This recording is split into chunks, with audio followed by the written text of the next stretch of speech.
Hello everybody and welcome back to Forza Horizon 5. Last week we took a look at this thing which I commonly referred to quite a lot throughout the video as the squashed bug.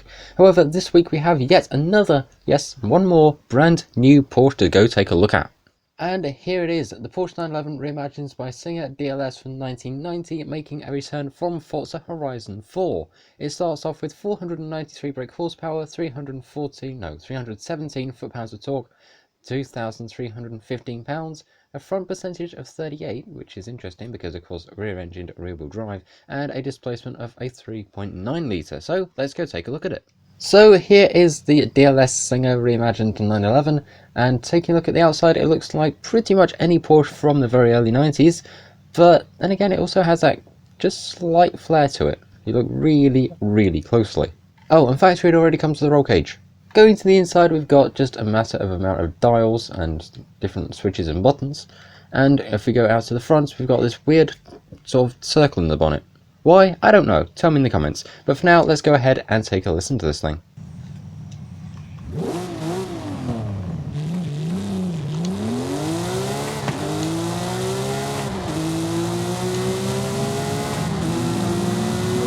So we're into the custom upgrade shop, and I've noticed something very interesting is that you cannot modify the stock engine, or at least I don't think you can. We'll go to conversion very quickly. We can add either a twin turbo or a supercharger, but apart from that we can't sort of upgrade the engine much. As for engine swaps, we only have one, and it is 3.2 litre flat 6 twin turbo, which was used in last week's Porsche. Going to the front bumper for aero, we've got just your normal basic standard Forza aero at the front, and I'm going to assume at the back. Oh, it's the tiny lip at the back of this. Okay then, there's really not much to it.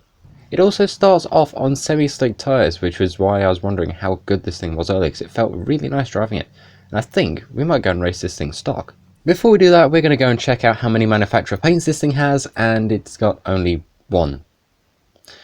Okay, I can see a trend here, because last week's only had one manufacturer paint too. And in case you're wondering how to get this thing, it is simple, 20 points on the spring of Series 10. And keep a lookout because I might do a video on the Vauxhall Carlton too.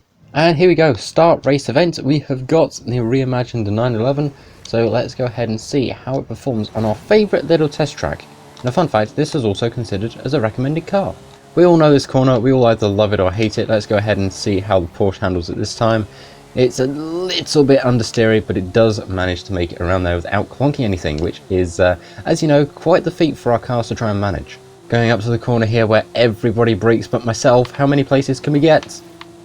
Actually, quite a fair few. We're now up in second with only one more car to catch. And I think we might just be able to catch it down here, because as we all know, this is a bit where we usually catch out any cars that go off the line or brake suddenly or do weird stupid things like that, and then we get the spot, which is absolutely fantastic.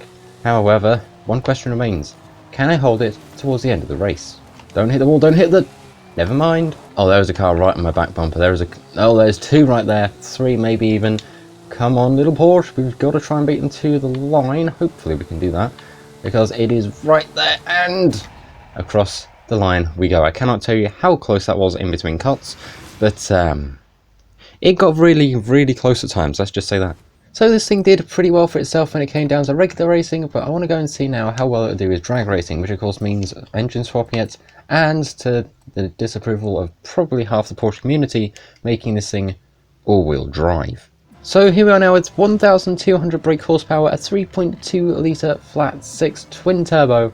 Let's go ahead and see what this thing will do in... who needs a countdown? Let's go! Up into first, up into second, third. We're doing 128 at the top of third. Can we get 200 across the line in this thing, or across the camera I should say? Well, actually, we can. 205.61, I will take that. And then we need to go and find out just how quick this thing can go with rear-wheel drive, some decent tyres, definitely some better brakes. So now at the Motorway, the freshly painted car, some fresh set of road tyres, rear-wheel drive, and 1,200 brake horsepower still. And we're going to go and find out just how speedy this Porsche SINGER really is, and how good it will be on song.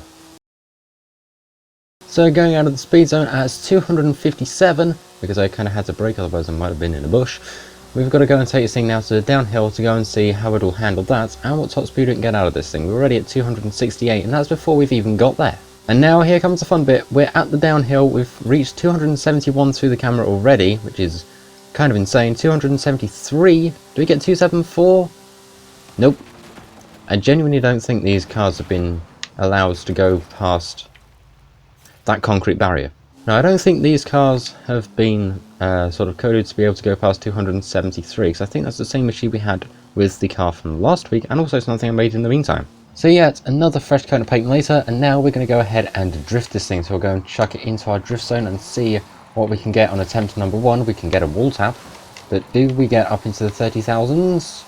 We do, 37,590, not too bad. Let's go and do it again. So here we go, going back in the other way. Can we try and beat that 37,000?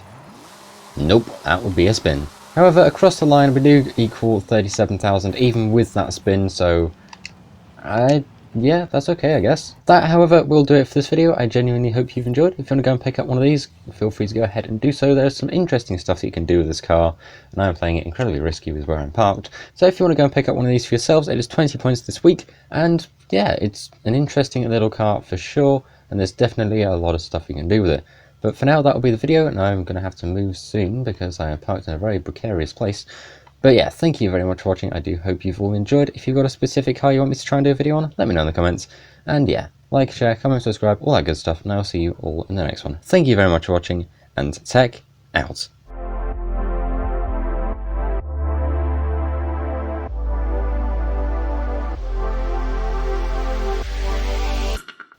Like every rail service, late again.